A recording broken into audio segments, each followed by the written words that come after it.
తెలంగాణ ఆత్మగౌరవాన్ని కించపరిచే విధంగా మాట్లాడిన వ్యక్తిపై కఠిన చర్యలు తీసుకోవాలని బీఆర్ఎస్ నాయకులు విశాల్ డిమాండ్ చేశారు. ఈ మేరకు దోమలగూడ పోలీస్ స్టేషన్లో యూట్యూబర్ మహిదర్ పై ఫిర్యాదు చేశారు.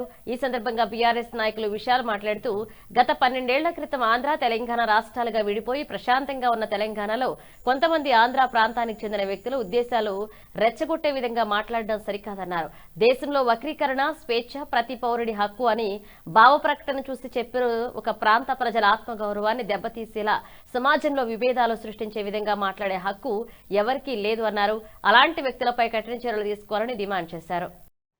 మరి ఈరోజు తెలంగాణ రాష్ట్రంలో యువత ఎలా దారి తప్పుతుందో దీనికి నిదర్శనం ఏంటంటే, రీసెంట్ గా 2 రోజుల క్రితం మహేంద్ర అనే వ్యక్తి తన యూట్యూబ్ ఛానల్లో, ఆయన ఒక యూట్యూబర్ అంట, ఆయన పాత్ర ఏంటంటే ఒక సినిమా ఏమైనా రిలీజ్ అయితే దానికి రివ్యూ చెప్పడం ఆయన పాత్ర. దాని పక్కన పెట్టి తెలంగాణ రాష్ట్రంలో ఉంటూ తెలంగాణ ప్రజలకి, తెలంగాణ భాషకి, తెలంగాణ యాసకి ఇంత ప్రాముఖ్యత ఉన్న ఈ రోజులలో, ఈ టైంలో ఈయన మా బతుకులు మా జీవితాల గురించి ఈయన మాట్లాడతాడు. అయినా చెప్తున్న మహేందర్, నీ వ్యక్తిత్వం మా మనోభావాలు దెబ్బతినేలా నువ్వు ఒకవేళ చూస్తుంటే తెలంగాణ యువత ఊకోదు. బట్టలు ఇప్పి చురికించి కొడతాం. మమ్మల్ని అనే ముందు ఫస్ట్ నీవెంత, నీ బతికెంత చూసుకోవాలని చెప్పి నేను ఇక్కడ నుంచి హెచ్చరిస్తున్నాం.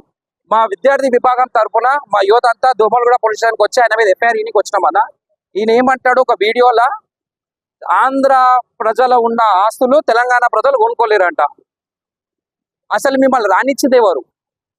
1953 మద్రాసులో ఎలగొడితే వీళ్ళు కర్నూలు ఉంటే 3 సంవత్సరాల తర్వాత రాజధాని హైదరాబాద్కి వచ్చింది వీళ్ళు.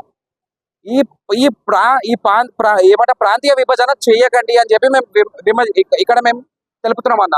వీళ్ళు కావాల్సుకొని ప్రాంతీయ కొట్లాటలు పెట్టి చిచ్చు పెట్టిన ఈ వ్యక్తులని వెంటనే వీళ్ళ మీద చర్యలు తీసుకొని వీళ్ళ మీద ఎఫ్ఐఆర్ బుక్ చేసి వీళ్ళని జైలుకు పంపాలని చెప్పి మా విద్యార్థి విభాగం డిమాండ్ చేస్తుంది.